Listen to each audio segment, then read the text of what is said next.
आप देख रहे हैं तज्जियों, तबसरों और अहम तरीन खबरों पर मुश्तमिल पाकिस्तान का सबसे मुस्तनद और मोतबर न्यूज शो दुनिया मेहर बुखारी के साथ।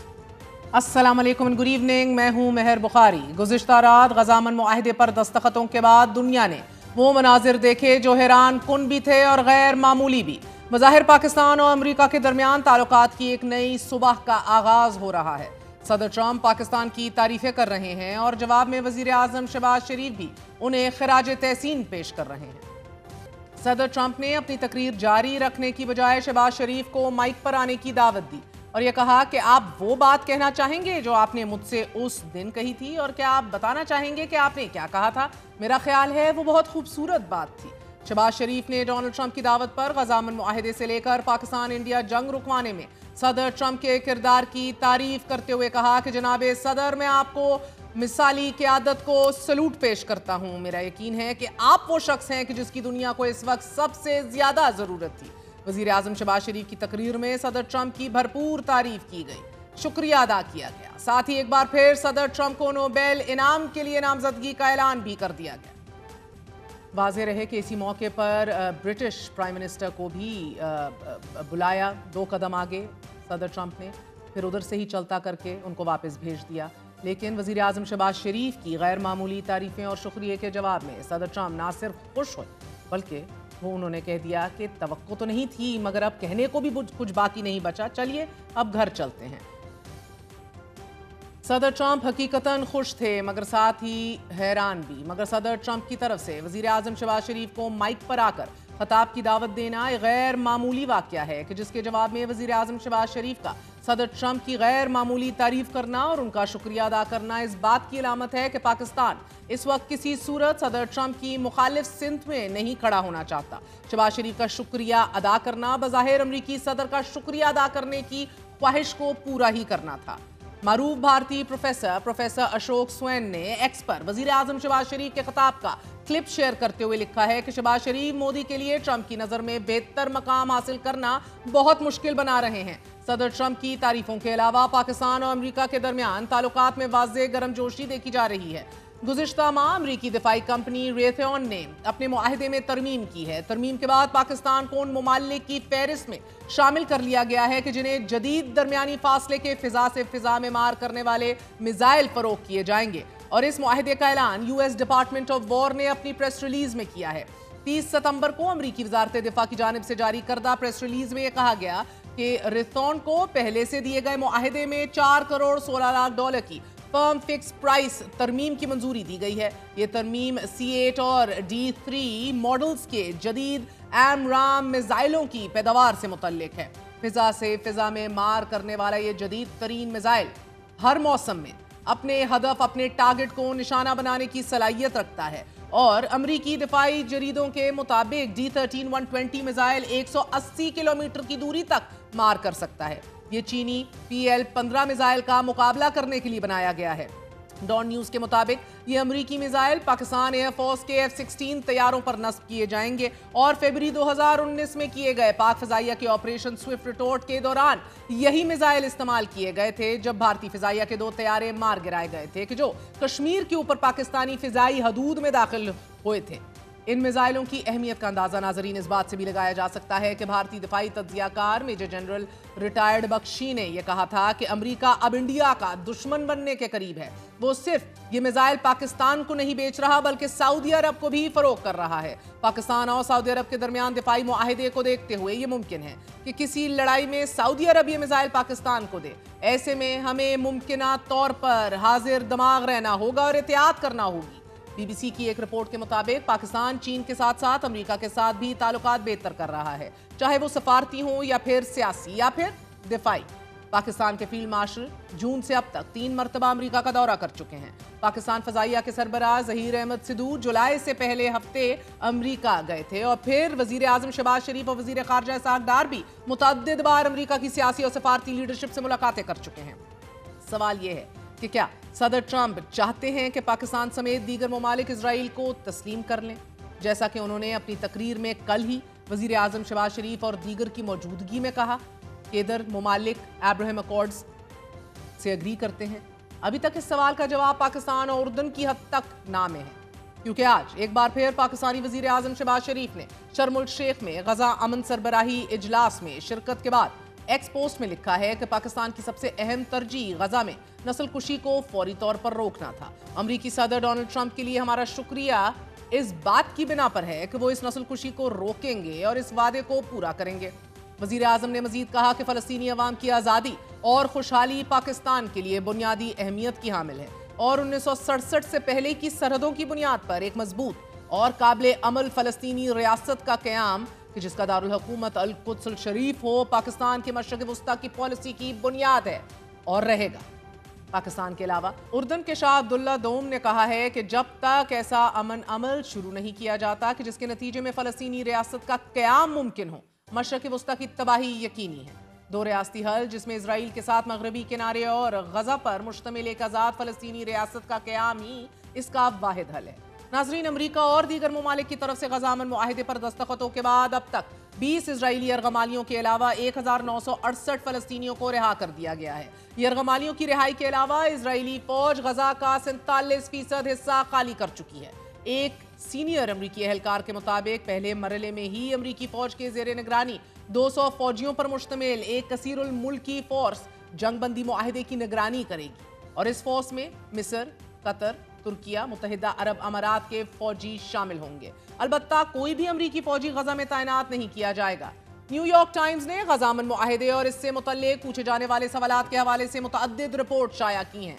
न्यूयॉर्क टाइम्स ने अपनी report for Israel, Hamas and Trump's peace plan now comes the hard part में लिखा है कि 2 साल की कोशिशों के बाद इजरायली यरगमालियों और फलस्तीनी कैदियों की रिहाई तो हो गई है, जो अमन मंसूबे का आसान हिस्सा था, मगर अब असल सवाल यह है कि आगे क्या होगा, क्योंकि एक जानिब हमास ने यरगमालियों को रिहा तो कर दिया है मगर साथ ही गैर मुसल्लह होने से कल्ली इंकार कर दिया है, तो दूसरी तरफ इजराइल हमास के हथियार डालने को गजा में जंगबंदी के लिए कलीदी नुक्ता करार दे रहा है और इसी की बुनियाद पर गजा से मुकम्मल इनखला से इनकार कर रहा है।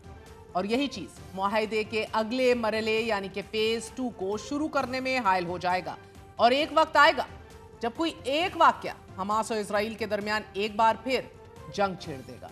न्यूयॉर्क टाइम्स के एक तज्जिए Trump takes a victory lap but avoids questions about what's next में लिखा है कि सदर ट्रंप ने गजा अमन मंसूबे से मुतल्लिक बहुत बात की है कि जो कि यकीनन उनकी जीत है, मगर सदर ट्रंप ने गजा की तामीर नौ, रिकंस्ट्रक्शन और फलस्तीनियों के मुस्तकबिल के बारे में कुछ नहीं कहा। हालांकि 2 साला जंग में सबसे ज्यादा नुकसान इजराइल के हाथों फलस्तीनियों का हुआ है और इस तमाम के दरमियान अरब ममालिक के सरबराहान भी नेतन्याहू के उन कमेंट्स पर खदशात का इजहार कर रहे हैं कि जिसमें नेतन्याहू ने कहा था कि गजा में जंगी मुहिम अभी खत्म नहीं हुई। न्यूयॉर्क टाइम्स की तरह वॉशिंगटन पोस्ट ने भी अपने तज्जिए Trump hailing a new Middle East avoids the hard questions ahead में यरगमालियों और कैदियों की रिहाई के बाद उन पेचीदा सवालात पर बहस शुरू की है कि जिन्हें सदर ट्रंप ने मशरक़ वस्ता के दौरे के दौरान कोई अहमियत ही नहीं दी, उनसे मुतल्लिक कोई जवाब नहीं दिया, उनको सिरे से एड्रेस ही नहीं किया। रॉयटर्स ने सदर ट्रंप के दौरे मिस्र और इजरायली पार्लियामेंट में खिताब से मुतल्लिक इंतहाई दिलचस्प तज्जिया लिखा है। नाजरीन, रॉयटर्स ने सदर ट्रंप को सेल्फ प्रोक्लेम पीस मेकर करार देते हुए ये लिखा है कि सफारती जीत के लिए सोमवार वाले दिन सदर ट्रंप के लिए सब कुछ तैयार था और अगर सदर ट्रंप गजा में देर पामन चाहते हैं तो उन्हें अगले मरहले के लिए अगर किसी पे दबाव बरकरार रखना होगा तो वो कोई और नहीं, इजरायली वजीर आजम नेतन्याहू है। माजी में बाइडन और ओबामा ने भी मशरक़ वस्ता में अमन के लिए कोशिशें की हैं, मगर सदर ट्रंप ने नेतन्याहू पर दबाव डालकर अपने मंसूबों पर रजामंद किया है उन्हें। CNN ने भी अमन मुआहिदे पर दस्तखतों को ट्रंप की जीत करार देते हुए लिखा है कि अभी तक ये वाज़ेह नहीं कि मुज़ाकरात को आगे बढ़ाने के लिए अगली हाई लेवल मीटिंग कब और कहां होगी जिसमें हल तलब मामलात पर मुज़ाकरात होने हैं। नाजरीन, इसमें कोई शक नहीं कि अमेरिका के साथ हमारे ताल्लुकात बहुत अच्छे हैं। माजी के बरखिलाफ अमेरिका और भारत के दरमियान वो कुर्बतें आज नहीं कि जो पहले होती थी, मगर ऐसा नहीं कि ये सब कुछ पहली बार हो रहा है।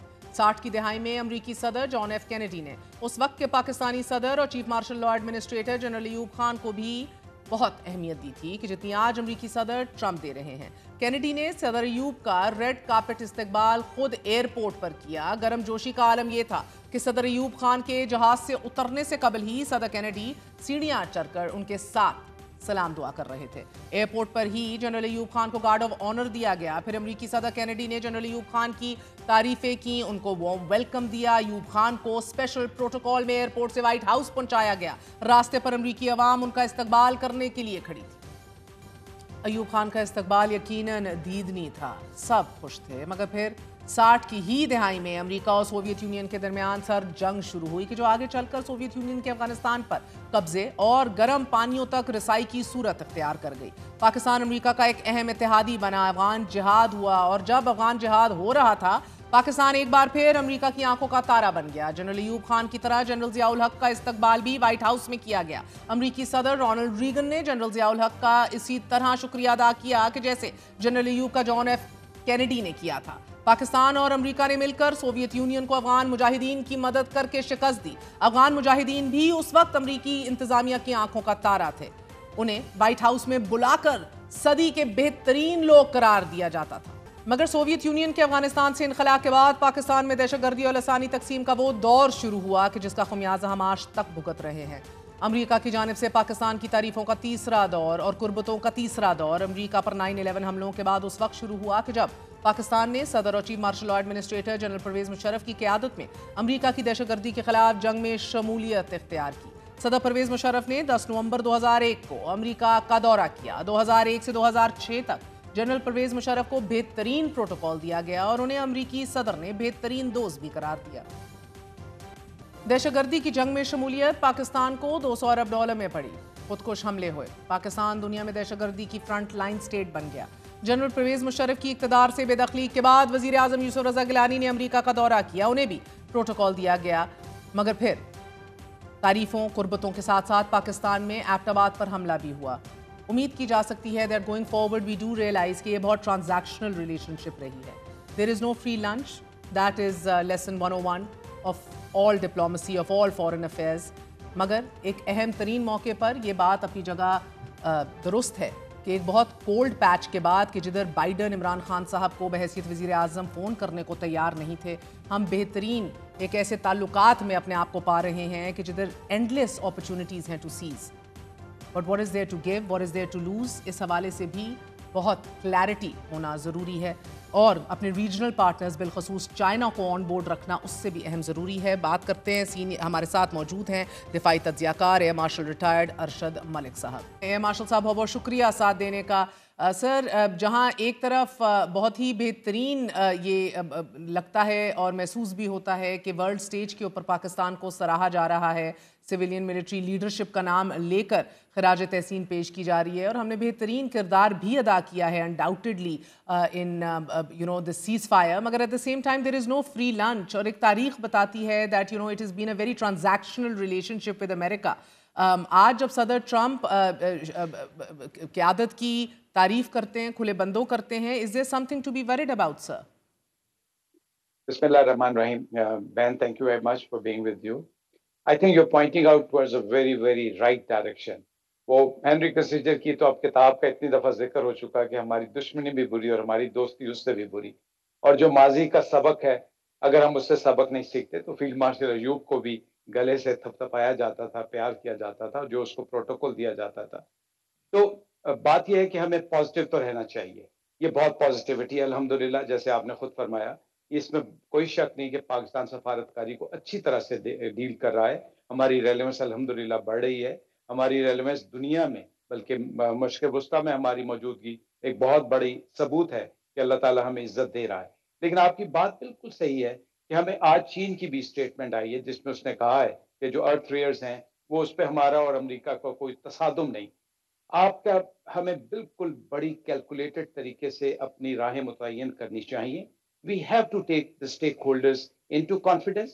We should not be deciding in isolation so that tomorrow we are not facing a situation whereby people could easily say कि यार कल आपने पहले कल के सबक से क्यों नहीं सीखा। और आपको ये पता है कि हमारे ऐसी मुखालफाना आवाजें उठ रही हैं, हमें उसको पॉजिटिविटी में लेते हुए लेकिन सारे पहलुओं पे नजर रख के और फिर दूररस फैसले करने चाहिए। یہ آپ نے بہت بہترین فرمایا سر. امریکہ تو آتا جاتا رہا ہے لیکن the geography doesn't change. ہمارے نیبرز ریجنل پارٹنرز جو ہیں وہ ہم تبدیل نہیں کر سکتے. چین کو بھی اعتماد میں لینا بہت ضروری ہے سر. ایران بھی ہمارے ساتھ موجود ہے, ادھر بھی فریجرز موجود ہیں, مگر F-16 میزائل ہوں, ڈیفنس اگریمنٹ ہو, ڈپلومیٹک ایکسپوجر ہو, یہ سب کچھ بڑھ رہا ہے sir. And these are all positive news that's coming in as come, especially اگر آپ انڈیا اور بھارت کے تناظر میں دیکھیں سر. اتنا سٹارک گلیئرنگ فرق ہے ابھی کہ اس کو اپرچونٹی سمجھ کے سیز کرنا یہ بھی اشد ضرورت ہے. What is the end game صدر ٹرمپ کی as far as you are concerned in terms of Pakistan? دیکھیں, جو میں اپنے لحاظ سے دیکھا ہوں, ہمیں اپنا ہر فیصلہ اپنے مفاد میں کرنا چاہیے. ہم آج تک یہ سلوگن تو بولتے رہے ہیں کہ دنیا میں لوگ اپنے مفاد میں فیصلے کرتے ہیں, لیکن ہم نے شاید بعض اوقات, بڑے احترام کے ساتھ کہنا چاہوں گا, بعض اوقات ہم نے اپنی شخصی دانشمندی کو بھی سامنے رکھا. میرے خیال میں جو میں فیوچر دیکھ رہا ہوں وہ یہ ہے, کسی صورت ہمیں چین کا دوستی کا دروازہ بند نہیں کرنا چاہیے. ہم کس حد تک بھی جائیں, ان کو جس اعتماد میں لے سکتے ہیں اس دروازے کو کسی صورت بند نہ کریں. ایران بدقسمتی سے آج اتنا ریلیونٹ نہیں ہے, اور نہ ہی ہمارے اس کے ساتھ کبھی بھی باعتماد ریلیشن رہے ہیں, جو کہ رہنے چاہیے. بٹ یہ this is reality that Iran has also not been very positive towards us, so we should also take it that way. So چین کو ساتھ لے کے چلے. سعودی عربیہ آپ کے ساتھ ہے, اور یہ جو عشید بات ہو رہی ہے اس میں سعودی عرب کی ڈیفینیٹلی منشا بھی شامل ہے, انشا بھی شامل ہے. میں دیکھ کے رہا ہوں کہ انشاءاللہ شارٹ ٹرم میں ہمیں بہت فائدہ ہونے والا ہے. ملیٹریلی آپ نے میسائل کی طرف توجہ دلائی, شاید F-16 کی کیپیسٹی کیپیبلٹی بھی بڑھ جائے, شاید آرمی کے لیے کچھ اچھے ہیلی کاپٹرز اور بھی لینڈ فورسز کے لیے کچھ اچھی چیزیں آئیں جو کہ آنی چاہیے. ٹیکنالوجی بہت ضروری ہے, لیکن اس سے بڑھ کے ہمیں جس پہ فوکس کرنا ہے وہ ہے اکنامک ڈیولپمنٹ, وہ ہے economic strategy. What is the economic strategy which we are looking for? if we are not focusing on economic strategy and we are just focusing on few missiles or few tanks, میں ہوں تو فوجی آدمی, آپ کو برا, لوگوں کو برا لگے گا. حقیقت یہ ہے آپ کو اکنامک اورینٹیشن پہ توجہ دینی چاہیے. آپ کا انرجی کا پرابلم ہے, اس کے لیے کوئی دور رس فیصلے کروانے چاہیے. سر, وزیر اعظم پاکستان نے کل بہت تعریفوں کے پل باندھے, بلکہ ایکسٹریملی آبجیکٹیو ویو نہیں لیا گیا. بہت سے اور ورلڈ لیڈرز گلوبل سٹیج پہ موجود تھے جنہوں نے اتنا ایکسٹریم ویو نہیں لیا sir. There are shades of grey, big shades of grey. کل صدر ٹرمپ نے بلکہ خود یہ اعتراف کیا کہ اسرائیل کو وہ ہتھیار دیتے آئے ہیں. اس جینوسائیڈ کے اندر امریکہ کا کیا کردار تھا وہ تو کھلے بندوں نے خود اپنے تئیں اعلان کر دیا. باوجود اس کے جتنی تعریفیں کی گئیں, جتنا انکنڈیشنلی سراہا گیا as the man of the hour, the world needs this man, the man of peace, how do you look at it? میں اس کو اس طرح دیکھتا ہوں کہ this is purely reflective of how tall you are as a statesman. دوسرا میں یہ سمجھتا ہوں کہ it is a collective wisdom which should be reflected, it should not be individually. میں آپ کو بہت پسند کرتا ہوں, لیکن مجھے ایک کلیکٹیو وزڈم کو لے کے جانا چاہیے. ہو سکتا ہے جب میں کلیکٹیو وزڈم کروں تو ایسے اسپونٹینیس مومنٹ پہ بھی میری بیک گراؤنڈ میں میری وہ گرومنگ تو میں نہیں کہوں گا, میری اورینٹیشن وہ ہو جس میں مجھے الفاظ کے چناؤ میں بہت زیادہ اعتماد اور بہت زیادہ احتیاط کرنی چاہیے. دیکھیں, یہ اتنی جلدی اتنی زیادہ تعریف اتنے انریلائبل ملک کی اور اس شخص کی, جسے خاص طور پہ ٹرمپ کہا جاتا ہے, جو کہ سوئنگ کا ماسٹر ہے, ہی کوڈ سوئنگ ایدر وے. سو میں ذاتی طور پہ اگر لوگوں کو برا نہ لگے تو اتنی زیادہ ہمیں آؤٹ آف دا وے نہیں جانا چاہیے. اس وقت شاید کچھ اور چیزیں بھی کہنے کے قابل تھیں جن کا اشارتاً ذکر ہو جاتا تو شاید ہمارے, بلکہ میں آپ سے ڈائریکٹلی پوچھتی ہوں سر, وہ اشارتاً ذکر ابراہیم اکارڈز کا ہو جانا چاہیے تھا, کیونکہ وزیر اعظم نے آج ایکس پر تو یہ واضح کیا کہ 1967 بارڈرز جو ہیں انہی کو اس حوالے سے ہی ہم اب قائم ہیں اپنے موقع پہ, فلسطین کے حوالے سے, اور یہ سلوشن جو ہوگی یہ دارالحکومت القدس کے حوالے سے ہم تسلیم کریں گے. مگر صدر ٹرمپ نے بھی اسی سٹیج پہ کھڑے ہو کر کہا کہ یہ سارے ملک ابراہیم اکارڈز کے اوپر متفق ہیں. سر, یہ بڑا دھچکا ہے ہمارے لیے. آپ کو نہیں لگتا کہ وزیر اعظم شہباز شریف صاحب کو بھی اس موقع پر کہیں نہ کہیں یہ بات کہنی چاہیے تھی یا وضاحت اس کی دینی چاہیے تھی؟ میرے خیال میں تو ان کو شروع ہی اس طرح سے کرنا چاہیے, بیکاز وہ جو جگہ تھی, جو مقام تھا اور جو اوکیزن تھا, وہ ہوا ہی فلسطین کی وجہ سے تھا. فلسطین کے لوگوں کے لیے, غزہ کے لوگوں کے لیے. تو میرے خیال میں اگر ہم اس سے شروع کرتے, اگر چوائس دی جاتی تو آپ اس سے شروع کرتے, پھر اس پہ لنک کرتے ہیں. اور دیکھیں اس میں کوئی برائی نہیں ہے, آپ کو ٹرمپ کی تعریف کرنی چاہیے. اس نے after all whatever you say, whatever we have about his personality and his deeds, and whatever as an American lobby, whatever we have our apprehensions and concerns, we can appreciate him. But looking at the reality, we were there together with all those forces for one cause, one reason, and that was for Gaza. So you That feel کہ was Shehbaz West Sharif Bank. صاحب نے ایک opportunity مس کی ہے, Trump listening mood میں ہے؟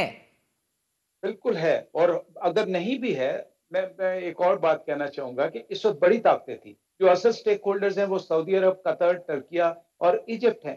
اگر ہم ان سے آگے نکلنے کے چکر میں ہیں تو ہمارا, میں بڑے احترام کے ساتھ کہوں گا, ہمارا اتنا رول نہیں بنے گا. ہمارا اپنا رول جو بنتا ہے, جس کو ریلیونٹ ہمیں رکھنا چاہیے اپنے آپ کو, لیکن اس کی ریلیونس جو تھی اس اوکیزن کو ضرور ریلیٹ کرنا چاہیے تھا. باقی ٹھیک ہے, ڈپلومیسی میں آپ اپنے جو کلیکٹیو ہے اور دورس نتیجے, جو میں بار بار کہہ رہا ہوں, ہمارا فوکس اکنامک ڈیولپمنٹ ہے, نہ کہ اپنے آپ کو ملٹری آ جائے گی انشاءاللہ, اسٹرینتھ بھی آ جائے گی, آپ میں عزم بھی ہے, آپ میں طاقت بھی ہے, لیکن اکنامکس آپ کی سب سے بڑی فوکس ہونی چاہیے. اور جس اوکیزن کے لیے اللہ تعالیٰ نے آپ کو عزت دی, دنیا اقوام عالم میں مقام دیا, اس کا ذکر ضرور کرتے ہیں. ایبسولوٹلی. اور سر میں یہ آپ سے ایک سوال ایئر فورس کے حوالے سے بھی جاننا چاہوں گی, امرام میزائل کے حوالے سے جاننا چاہوں گی. F-16 کی کیپیبلٹی کتنی بڑھ جائے گی اور مؤثر ہو جائے گی؟ پہلا اگر ہم حقیقت سے دیکھیں تو امرام میزائل ہمارے پاس پہلے بھی تھے, but it is all about numbers game. Because جب آپ اس طرح کے سانحے میں جاتے ہیں, جب بدقسمتی سے کوئی واقعہ ہوتا ہے, تو اس وقت پھر آپ اپنے پائلٹس کو فریڈم آف لبرٹی دیتے ہیں, جس طرح اس دفعہ ہمارے لیڈرشپ نے دی, ایئر فورس کی لیڈرشپ نے دی. اس وقت آپ نمبرز بھی کاؤنٹ کرتے ہیں, اور ڈیفینیٹلی ایک بہت بڑی کیپیبلٹی ہے. تو میں یہ دیکھتا ہوں کہ اس سے انشاءاللہ پاکستان کے جو کیپیبلٹی ہے اس میں بہت پازیٹیوٹی آئے گی. پاکستان کا image from a military point of view, again F-16 کو لوگ سمجھتے تھے کہ شاید اتنا یوز نہیں ہوا. میرے خیال میں امرام کے آنے سے, مزید آنے سے ہم اور آگے نکلیں گے. اور میرا ایک ماننا ہے کہ شاید یہ صرف امرام تک ہی نہ رہے, اس میں F-16 کی کیپیبلٹی بھی انشاءاللہ اسی تناظر میں بڑھے گی. اور اے مارشل صاحب 1980s میں F-16s دیے یو ایس نے, اس کے بعد کچھ ڈیفینس کی مزید جو ہیں چیزیں نہیں دیں. یہ کتنا سگنیفیکنٹ ہے آپ کے نزدیک, these pacts being made at this time with India being on the sidelines just watching, and our defense equilibrium tilting towards a positive with America, not just China and Russia. ایک بات تو آپ ہمیشہ ذہن میں رکھیے گا کہ Americans can swing any way. At any time. At any time. At the time of their own choosing. Not at the time of your requirement. آپ دیکھیں کہ جب ہم نے F-16 ہمیں ضرورت ہے تو انہوں نے ہمیں سویا بین اور بینز دینے کی کوشش کی, which was not legitimate. پھر ہمیں فضائی بحری بیڑے کے چکر میں الجھائے رکھا, اور پھر جب افغانستان میں دنیا ان کے ساتھ نہیں تھی, ہم نے کھڑے ہوئے. So again, sorry to state that it is not a reliability factor. However, if you look at today's reality, if you look at the strategical and military environment of today, yes, it would definitely make a huge impression for the Russians, for the Indians. China کے ساتھ میں بار بار کہہ رہا ہوں کہ انشاءاللہ ہماری leadership اتنی میچور رہے گی کہ اس کو اپنے ساتھ رکھے گی, اور ان کے ساتھ کبھی امریکہ کے ساتھ کبھی کمپیریزن میں نہیں لے کے آئیں گی. امریکہ کے جو مسائل جو ہمیں ملیں گے اور جو F-16 کی کیپیسٹی انشاءاللہ امپروو ہوگی, چائنا والی جو اسٹرینتھ ہماری ہے وہ وہیں پہ رہے گی اور اس سے آگے نکلتی جائے گی, اور اسی پہ ہمارا فوکس بھی ہونا چاہیے. بہت بہت شکریہ. ہمارے ساتھ air marshal retired Arshad Malik موجود تھے. آپ نے گفتگو سنی, ایک بہت محتاط رویہ اختیار کرنے کا کہہ رہے تھے کہ ایک ایسے اتحادی کے ساتھ کہ جس سے on and off again hot and cold relationship, انتہائی ٹرانزیکشنل ریلیشن شپ رہی ہے, اور ایک ایسے ٹائم پہ وزیر اعظم پاکستان کا انکنڈیشنلی ان کو کمپلیمنٹس اور تعریفوں سے شاور کر دینا, جبکہ غزہ کی 2 سال کی تباہ کن جنگ کے بعد امن معاہدے پر دستخط تو ہو گئے ہیں, لیکن دنیا ایک امتحان میں سرخروئی ہوئی ہے. مگر وزیر اعظم یہ بخوبی جانتے ہیں کہ سنگین آزمائشیں ابھی بھی باقی ہیں. اسرائیل کی 2 سال کی مسلسل بمباری, قحط, جینوسائیڈ, نسل کشی, سول آبادی کی تباہی کے بعد غزہ کسی خستہ حال قبرستان کا منظر پیش کر رہا ہے۔ یہ اسرائیل کی 1948 کے بعد طویل ترین جنگی مہم تھی اور اس جنگی مہم میں 67,000 فلسطینی شہید ہو گئے ہیں، یعنی کہ ہر 33 میں سے ایک فلسطینی نے جام شہادت نوش کیا ہے۔ 20,000 سے زائد معصوم بچوں کو گاجر مولی کی طرح کاٹ کر خاک کا پیوند بنا دیا گیا ہے، مطلب کہ گزشتہ 2 سالوں کے ہر گھنٹے میں ایوری آور ایک بچہ مارا گیا ہے۔ 1,68,000 فلسطینی زخمی ہوئے ہیں۔ غزہ کے ہر 14 افراد میں سے ایک شخص زخمی ہے، اور یہ وہ سٹیٹسٹکس ہیں ناظرین کہ جو فلسطینی اتھارٹی نے رپورٹ کی ہیں۔ حقیقی شہادتوں کی تعداد تو اس سے کہیں زیادہ ہونے کا خدشہ ہے، کیونکہ ابھی بھی ہزاروں افراد کی لاشیں ملبے تلے دبی ہوئی ہیں اور لاتعداد لوگ جو ہیں وہ ابھی بھی مسنگ ہیں، لاپتہ ہیں۔ اور اس سب کا اقرار خود صدر ٹرمپ کی جانب سے کل اس وقت کیا گیا جب انہوں نے فخریہ انداز میں کہا کہ میرے سے نیتنیاہو ایسے ایسے ہتھیار مانگتا تھا کہ جن کے نام میں نے بھی نہیں سنے تھے، اور ہم نے اسرائیل کو بہت زیادہ اسلحہ دیا ہے۔ یہ صدر ٹرمپ کی طرف سے کمپلسٹی کا سب سے بڑا اقرار تھا کہ 2 سال کی جینوسائیڈ میں امریکہ کس طرح ایڈ، کس طرح ویپنز، کس طرح ایندھن دیتا رہا ہے اور ڈالتا رہا ہے، اور وزیر اعظم پاکستان بھی اس حوالے سے بخوبی آگاہ ہیں۔ 2 سال کی اس جنگ میں ناظرین ہزاروں افراد معذور ہو گئے، کسی کی ٹانگیں کٹ گئیں، کسی کے بازو کٹ گئے، ناکارہ ہو گئے۔ صرف 4,000 بچے ایسے ہیں جو ایک یا ایک سے زائد اعضاء سے محروم ہو گئے۔ دی گارڈین نے بھی اس 2 سالہ جنگ کے حوالے سے ایک تہلکہ خیز رپورٹ شائع کی ہے، اور اس رپورٹ میں ناظرین بتایا گیا ہے کہ اسرائیل نے 2 سالوں میں غزہ کے 4,36,000 گھروں کو تباہ کر دیا ہے، اور جو تباہی سے بچ گئے وہ صرف 8% گھر ہیں۔ فلسطینی آبادی کا 95% بے گھر ہو گئے، اور غزہ کے 80% علاقے کو جنگی زون قرار دیا گیا ہے۔ گارڈین کی رپورٹ میں بتایا گیا ہے کہ فلسطینیوں کا سب کچھ تباہ ہو گیا، نہ گھر بچا، نہ کاروبار، نہ ہی خاندان، رشتے، عزیز، سب کچھ جنگ اپنے ساتھ لپیٹ گئی۔ اور اب جبکہ جنگ ختم ہو گئی ہے سوٹو سے، ابھی بھی فلسطینی بار بار نقل مکانی پر مجبور ہیں۔ ہزاروں خاندان خیمہ بستیوں یا پھر ملبے کے ڈھیروں پر پناہ لیے ہوئے ہیں۔ غزہ کے لاکھوں لوگ شدید پانی کی قلت کا شکار ہیں، اور 10 لاکھ لوگوں کو روزانہ صرف 6 لیٹر پانی سے بھی کم پر گزارا کرنا پڑ رہا ہے۔ گارڈین نے اپنی رپورٹ میں لکھا ہے کہ 2 سال کی اس جنگ میں 400 سے زائد افراد صرف بھوک کی وجہ سے شہید ہو گئے، اور ان میں 101 بچے شامل ہیں۔ اسرائیل کی ناکہ بندی اور فصلوں کے تباہ ہونے سے فلسطینی قحط کا بھی شکار ہیں۔ زیادہ تر مائیں، ان کے بچے صرف ایک وقت کے کھانے پر گزارا کر رہے ہیں۔ 2 سال کی اس جنگ میں ناظرین غزہ کے 82% فصلیں اور 98.5% زرعی زمینیں تباہ ہو کر رہ گئی ہیں۔ بارودی مواد، آگ، مٹی اور زہریلی گیسز اور کیمیکل سے غزہ کا ماحولیاتی ماحول آلودہ ہو چکا ہے، معلق ہے، اور زہریلے پانی سے غزہ کی زندگی المیہ کا شکار ہے۔ نئی نسل جس ماحول میں سانس لے رہی ہے، اس سے آنے والی نسلیں بھی متاثر ہوں گی، اور غزہ میں زندگی کو واپس آنے میں 10 سال لگیں گے ایٹ لیسٹ۔ اقوام متحدہ کے مطابق اسرائیل کے 2 سالہ اس بربریت میں 92% رہائشی عمارتیں، 88% تجارتی مراکز تباہ ہو گئے ہیں۔ پورے محلے تباہ ہو کر رہ گئے ہیں، محلے صفائے ہستی سے ہی مٹ چکے ہیں، اور وہاں ویرانی اور خوف چھایا ہوا ہے۔ It is not as easy to say کہ سیز فائر ہو گیا and people are returning. Just try to imagine what they are returning to.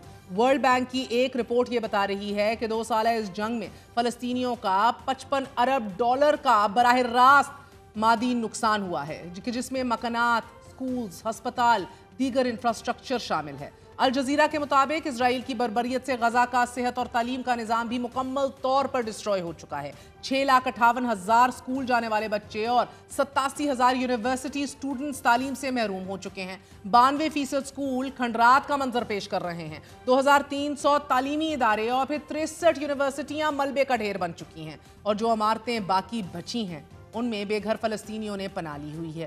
اسی طرح اسرائیل نے فلسطین کا صحت کا نظام بھی مکمل طور پر تباہ کر دیا ہے۔ اسرائیل نے 2 سالوں میں 654 ہسپتالوں اور طبی مراکز پر 790 حملے کیے ہیں، اور ان حملوں میں 1,700 طبی عملہ شہید ہو چکا ہے۔ اس وقت غزہ کے 36 ہسپتالوں میں سے فقط 14 باقی بچے ہیں، and that too with inadequate facilities، اور یہ بھی جزوی طور پر فعال ہیں۔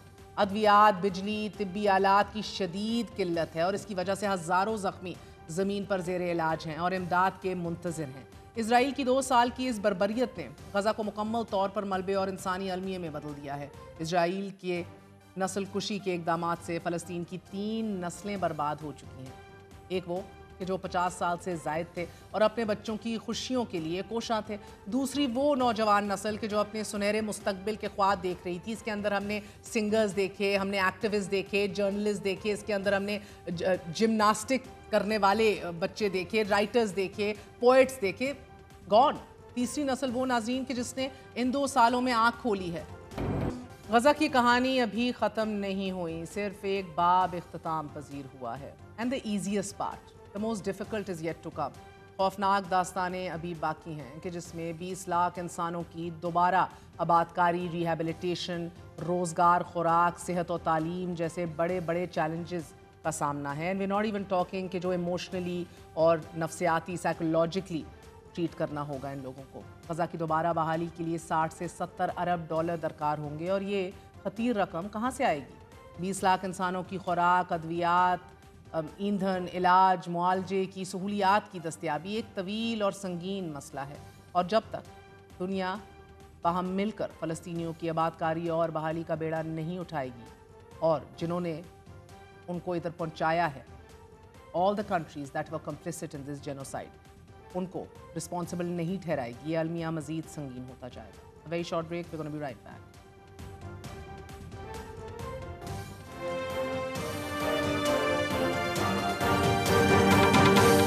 خیبر پختونخوا میں وزیر اعلیٰ کی تقرری کا معاملہ عدالتی ہاتھوں میں پہنچ چکا ہے. ایک طرف جمعیت علماء اسلام کی جانب سے خیبر پختونخوا کے نئے وزیر اعلیٰ سہیل افریدی کا انتخاب چیلنج کر دیا گیا ہے. درخواست میں موقف اختیار کیا گیا ہے کہ علی امین گنڈاپور کا استعفیٰ منظور نہیں ہوا اور دوسرے وزیر اعلیٰ کا انتخاب ہو گیا. نو منتخب وزیر اعلیٰ سہیل افریدی کے انتخاب کا عمل غیر قانونی اور غیر آئینی ہے.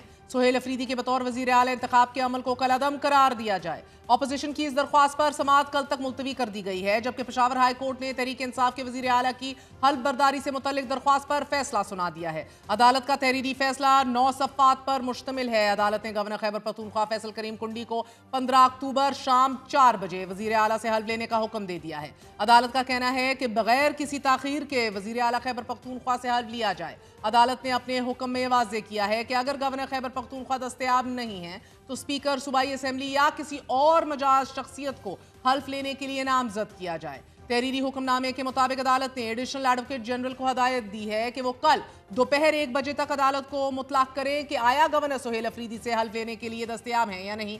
گزشتہ روز بھی تحریک انصاف نے 9 منتخب وزیر اعلیٰ کے حلف برداری نہ ہونے پر پشاور ہائی کورٹ سے رجوع کیا تھا. عدالت کے روبرو وکیل سلمان اکمل راجہ نے دلائل دیتے ہوئے کہا کہ گورنر صوبے سے باہر ہیں, صوبہ 2 دن تک بغیر حکومت کے نہیں رہ سکتا, حلف ضروری ہے. اسی حوالے سے بات کریں گے ہمارے ساتھ سینیٹر حافظ حمداللہ JUIFA کے, اور شوکت یوسفزئی صاحب سینئر رہنما اور ترجمان رہ چکے ہیں تحریک انصاف کے. آپ دونوں کا بہت بہت شکریہ. شوکت یوسفزئی صاحب, آپ سے آغاز کروں گی. بتائی دیجیے گا, اب تو بلاول بھٹو زرداری نے بھی ہدایت دے دی ہے کہ گورنر واپس آئیں, پشاور ہائی کورٹ کے بھی احکامات آ گئے ہیں. اب تو آپ کوئی پیچیدگی نہیں دیکھ رہے اپنے نامزد وزیر اعلیٰ کے ووٹ ٹیکنگ کے حوالے سے؟ بسم اللہ الرحمن الرحیم, بہت شکریہ. میرے خیال سے ویسے بھی پیچیدگی نہیں تھی, لیکن وہ پیدا کرنے کی کوشش کی گئی. پہلے ان کو عجیب سے القابات سے نوازا گیا کہ یہ فنڈ لیتا ہے, کبھی اس کے بارے میں کیا کیا کہا گیا. لیکن میرے خیال سے یہ بڑی افسوس کی بات ہے. یہاں سب کو پتہ ہے اکثریت خیبر پختونخوا میں PTI کی, تو ان کا وزیر اعلیٰ تو نہیں کیا آنا ہے, اب کچھ بھی کر لیں. اور مرضی بھی ظاہر ہے PTI کی, چلے وہ کس کو نامزد کرتی ہے. تو یہ غیر ضروری طور پہ ہارڈل کریٹ کرنے کی کوشش کی گئی. میرے خیال سے پیپلز پارٹی نے تھوڑا بہت وہ گناہ میں شامل ہوئے, لیکن اچھا ہوا کہ ان کو سمجھ آ گئی. کیونکہ اس سے دیکھیں نا, جو پیپلز پارٹی کے اوپر ایک وہ لیبل لگا ہوا ہے کہ جمہوریت کے چمپئن اپنے آپ کو کہتے ہیں, لیکن جو کل سے جو کچھ ہم دیکھ رہے تھے تو بہت بڑا ان کے خلاف وہ محاذ کھل رہا تھا کہ یہ کیسے چمپئن ہے جمہوریت. سینیٹر حافظ حمداللہ صاحب, کوئی کام ادھر پیچیدگیوں کے بغیر سکون سے ہو سکتا ہے آئین پہ سرہن عمل کر کے؟ دیکھیے میرے بیوی, میں عرض کر لوں, PTI کا اپنا فیصلہ ہے. علی امین گنڈاپور کو انہوں نے ریپلیس کیا, اس کی جگہ پر سہیل افریدی کو نامینیٹ کیا. تو اس میں کیا قباحت ہے؟ اگر اپوزیشن جماعتیں اپنا کینڈیڈیٹ سامنے لاتے ہیں تو اس کو PTI کو بھی اس پر اعتراض نہیں ہونا چاہیے. اگر جمعیت علماء اسلام نے اور اپوزیشن نے ایک آئینی سوال اٹھایا ہے تو یہ فیصلہ تو PTI نہیں کر سکے گی کہ جمعیت علماء اسلام یا اپوزیشن جماعتیں غیر آئینی طور پر تگدو کر رہی ہے. یہ فیصلہ تو کورٹ نے کرنا ہے نا. ابھی تو یہ جو पूरी जंग है, आइनी है, गैर आइनी है, सियासी है, नई है। अभी तो फैसला कोर्ट करेगी। जब कोर्ट फैसला करेगी तो कोर्ट को छोड़ दें कि वो मेरिट पर फैसला करे। हमारा ये तकाजा है, हम ये समझते हैं, हमारे पिटीशन का तकाजा ये है कि हम इस अमल को गैर आइनी समझते हैं। तो जब गैर आइनी समझते हैं, अगर कोर्ट ने फैसला किया कि नहीं ये अमल आइनी है तो बिस्मिल्लाह, हमें कोई इतराज़ नहीं है। हमने तो सुहेल अफरीदी की शख्सियत पर कोई सवाल नहीं उठाया, ना हमने कोई तनकीद की, ना हमने किसी मुसल्लह तंजीम से उनको लिंक किया। हमने सिर्फ ये, ना उसकी नॉमिनेशन पर JUI को कोई इतराज़ है, अगर इतराज़ है तो किसी और पार्टी को है, लिहाजा वो मलबा तो JUI पर न डाल दें। हम सिर्फ ये कहने के लिए कोर्ट के पास गए हैं कि ये जो प्रोसेस हुआ, इंतखाबी अमल हुआ असम्बली में, ये आइन के मुताबिक नहीं है, ये गैर आइनी है। अब क्यों गैर आइनी है, आइन के मुताबिक क्यों नहीं है? तो कानूनी माहिरीन वहाँ कोर्ट में जाएंगे, कल कोर्ट के सामने वो अपना मुद्दा रखेंगे। अगर कोर्ट ने कहा कि नहीं आपका मुद्दा गलत है, अगर स्पीकर सूबाई assembly in the mean time वज़ीर आला से हल्फ ले लेते हैं कि गवर्नर भी ना पहुंचे, आप समझें तो स्पीकर ले लेते हैं, तो क्या मामला मजीद पेचीदा हो जाएगा? अभी तो हाई कोर्ट का फैसला आया है। उन्होंने हुक्म दिया है, हाई कोर्ट ने इंस्ट्रक्शन जारी किया है कि गवर्नर कल तक समझे, मैं कह रही हूँ वर्स्ट केस सिचुएशन वो ना आए। हाँ, उसके बाद उन्होंने ये भी मेरे ख्याल हिदायत जारी की है कि फिर अगर वो ना आए कोई तो और फिर मौजूद स्पीकर शख्सियत उससे ओथ ले सकता है। उन्होंने तो अगर स्पीकर कल, सर वही कह रही हूँ ना कि अगर देखें ना, आप लोगों ने अपनी कागजात नामजदगी भी जमा कराए, 90 लोगों ने वोट भी डाल दिया, इजलास हुआ, वो नामजद वजीर आला बन चुके हैं। अब अगले 24 घंटों में, उससे पहले अगर स्पीकर गवर्नर कोई ओथ ले ले, क्या आपके नजदीक मामला मजीद पेचीदा हो जाएगा? बिल्कुल हो जाएगा। देखिए ना, देखिए ये अलग मैटर है, हमारा जो मुद्दा है वो अलग है इससे। आपका देखिए पीटीआई ने जो पिटीशन किया वो कहते हैं कि पीटीआई ने जो पिटीशन किया वो तो कहते हैं कि गवर्नर को पाबंद करे कि वो ओथ ले, हल्फ ले इनसे। अगर वो नहीं है कि और शख्स या हाई कोर्ट का जज हो या चीफ जस्टिस हो हाई कोर्ट का, हम तो ये कहते हैं कि ये पूरा प्रोसेस गैर आइनी है। हमारा ये मुद्दा है। अगर उन्होंने 2 लफ्ज़ों में कहा कि नहीं आपका पिटीशन गलत है, ये आइनी है, हमें कोई इतराज़ नहीं।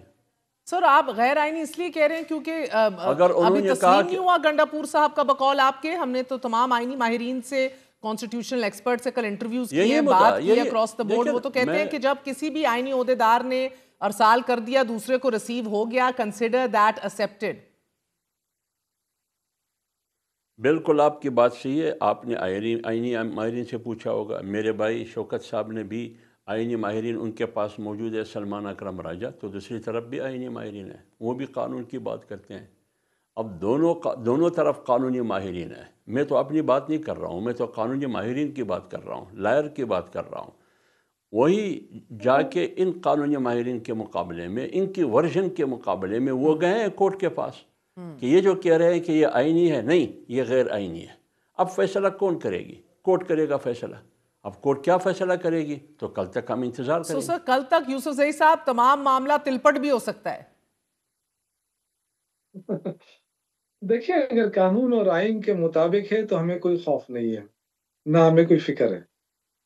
लेकिन अगर कानून से और आइन से मावरा कोई काम होगा तो उसको हम रेजिस्ट करेंगे। हाफिज अब्दुल्ला साहब, मुझे बताइएगा कि नए वजीर आला की तकरीर और उनका डे 1 से कहना कि ऑपरेशन नहीं होगा, और उसके फौरन बाद DGISPR का भी बयान आना, कोई फर्द वाहिद नहीं डिक्टेट कर सकता अमन और उसको रिवर्स नहीं कर सकता, तो ये मामलात किधर जाते दिख रहे हैं आपको? देखिए मैं आपके सवाल का जवाब देने से पहले एक अर्ज़ करूँ, शौकत भाई ने जो बात की जो है वो बाउंड्री जो है वो क्रॉस कर रहे हैं। मैं कोशिश करता हूँ कि दायरे के अंदर बात करूँ। आप जमीयत उलमा इस्लाम की नियत को क्यों शक की निगाह से देखते हैं? आपको याद है 3 महीने पहले जब तहरीक आदम इतिमाद की बातें हो रही थी, आपका एक मुअस्सर वफद मौलाना साहब के पास आया। मौलाना साहब ने कहा कि मेरी तरफ से मुतमईन रहे, हम तहरीक आदम इतिमाद पेश नहीं करेंगे, ना हम मुँह करेंगे, ना हम हिमायत करेंगे। तो हालांकि दिगर पार्टियों का अपोजिशन जमातों की राय थी, लेकिन हमने बिल्कुल उनके साथ ये कबूल नहीं किया। फिर आपको याद होगा मौलाना साहब ने जब पेशावर में प्रेस कॉन्फ्रेंस कर रहा था आज से 1.5 महीने पहले, सहाफ़ी ने पूछा तो मौलाना साहब ने कहा कि हमें कोई दिलचस्पी नहीं है खैबर पख्तूनख्वा की हुकूमत में। हाँ, हम ये चाहते हैं कि अली अमीन गंडापुर ना हो, लेकिन मुतबादिल कौन हो? मौलाना ने नहीं कहा कि मेरा भाई हो या इबादुल्लाह हो, या उन्होंने कहा कि विदिन द PTI कोई और बंदा हो। ये मौलाना साहब ने कहा।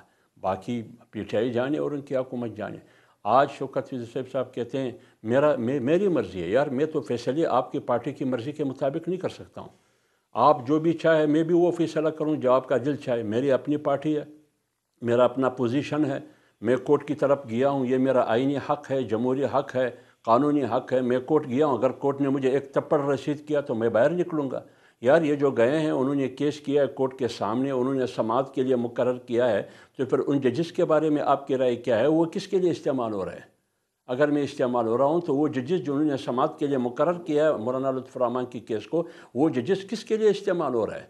बात इस्तेमाल की नहीं है। मेरा कानूनी और आईनी हक़ है, मैं गया हूँ। अगर उन्होंने कहा कि आपकी राय गलत है, आपका मुद्दा गलत है, बिल्कुल मेरे वो कानूनी माहिरीन गए हैं, कोई पकोड़े और गाजर बेचने वाले तो नहीं गए, कानूनी माहिरीन गए। और जहाँ तक आपने बात की मेहर बीबी, तकरीर की बात आपने की, मैंने कल भी एक टॉक शो में बात की मुख्तसर सा। उन्होंने तकरीर की, अच्छी की, बुरी की, क्या किया क्या नहीं किया। इतना ज़रूर मैं कहूँगा कि उनकी तकरीर में होश का पहलू कम, जोश का पहलू ज़्यादा था।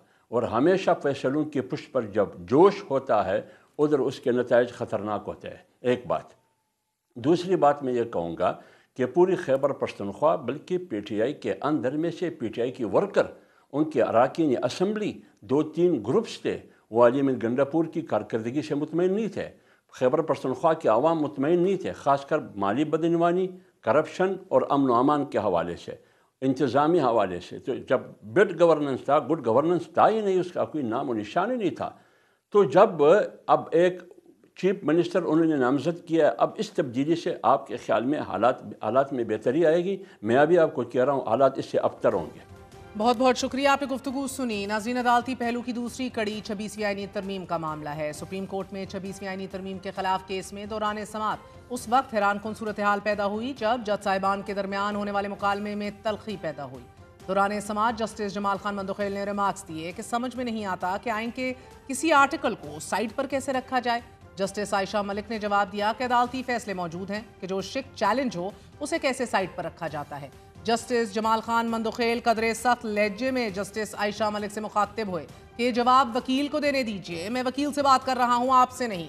जस्टिस जमाल खान मंदोखेल ने मजीद रिमार्क्स दिए कि सुप्रीम कोर्ट रूल्स के हवाले से 24 जजेस बैठे थे, उनके सामने रूल्स बने। एक बार फिर जस्टिस आयशा मलिक ने जवाब दिया कि सबके सामने नहीं बने, मेरा नोट मौजूद है, मीटिंग मिनट्स मंगवाए जाएं। जस्टिस मंदोखेल बोले कि सब जजेस को इनपुट देने का कहा गया था। जस्टिस आयशा मलिक ने फिर इस्तफसार किया कि आप रिकॉर्ड मंगवा रहे हैं। इस पर जस्टिस जमाल खान मंदोखेल ने जवाब में कहा कि मुझे आप बात करने दीजिए, ऊंची आवाज में इंटरप्ट ना कीजिए। ये सुनकर जस्टिस आयशा मलिक ने जस्टिस जमाल खान मंदोखेल को जवाब दिया कि रिकॉर्ड मंगवाइए, सब पता चल जाएगा, मंगवा रहे हैं ना आप। इस मौके पर जस्टिस मंदोखेल ने रिमार्क्स दिए कि ये केस आगे नहीं चलेगा जब तक ये क्लियर नहीं होता। जजेस के दरमियान होने वाले इस मुकालमे में अटॉर्नी जनरल उठकर रोस्ट्रम पर आए और ये कहा कि अंदरूनी मामला है, इसको यहां पर डिस्कस ना कीजिए। जस्टिस आयशा मलिक ने एक बार फिर रिमार्क्स दिए कि कमेटी के पास बेंचेस बनाने का इख्तियार है, फुल कोर्ट बनाने का इख्तियार नहीं। कमेटी के इख्तियारात चीफ जस्टिस के इख्तियारात नहीं खिलाए जा सकते, दोनों मुख्तलिफ हैं। हम बेंचेस नहीं बल्कि फुल कोर्ट की बात कर रहे हैं। जस्टिस अमीनुद्दीन ने इस्तफसार किया कि क्या चीफ जस्टिस फुल कोर्ट बना सकते हैं जिसमें आईनी बेंच के तमाम जजेस हों, जिस पर वकील आबिद जुबैरी का यह कहना था कि चीफ जस्टिस के पास अभी भी फुल कोर्ट बनाने का इख्तियार मौजूद है, फुल कोर्ट तश्कील देने की डायरेक्शन दी जा सकती है। उन्होंने मुख्तलिफ फैसलों का हवाला भी दिया। जस्टिस अमीनुद्दीन ने वकील से कहा कि आप हमें यह कह रहे हैं कि चीफ जस्टिस को फुल कोर्ट तश्कील देने का कहें, माजी में चीफ जस्टिस ने खुद फुल कोर्ट तश्कील दिया। आज की समाअत में वकील आबिद जुबैरी अपने दलाइल मुकम्मल ना कर सके और मुख्तसर समाअत के बाद आईनी तरमीम के खिलाफ दरख्वास्तों पर समाअत कल दिन 11:30 बजे तक मुलतवी कर दी गई। लेकिन कॉन्स्टिट्यूशनल एक्सपर्ट एतजाज एहसन का फुल कोर्ट बनाने पे या इसी आईनी बेंच के इस केस के ऊपर समाअत आगे बढ़ाने के ऊपर क्या तबसरा है, मुलायजा कीजिए। पहला बेंच जो एक बेंच था वो बैठा था ये जायज़ फैसला करने के लिए कि 26वीं आइलमी तरमीम गैर आइनी तो नहीं, खुद अगर गैर आइनी है तो सिफर है। और वो बेंच ने, उस बेंच ने भी फैसला नहीं किया कि 26वीं आइनी तरमीम आ गई। 26वीं आइनी तरमीम پر فیصلہ یہ چکن اینڈ ایگ والی بات ہے، کون سا پہلے آیا، انڈا یا مرغی؟ اب اس میں تو بڑا کلیئر ہے کہ جو بینچ بیٹھا ہوا ہے، جو بینچ 26ویں آئینی ترمیم پر فیصلہ کرنے جا رہا ہے کہ یہ جائز ہے کہ ناجائز ہے، وہ فیصلہ کرے گا۔ اگر جائز کرے گا تو 26ویں آئینی ترمیم کے تحت فل کورٹ کے معنی ہوں گے 30 جج، اور اگر یہ ناجائز قرار دے گا تو فل کورٹ کے معنی غالباً ہوں گے کوئی 17 یا 16 جج۔ آج کے لیے اتنا ہی، گڈ نائٹ، اللہ حافظ۔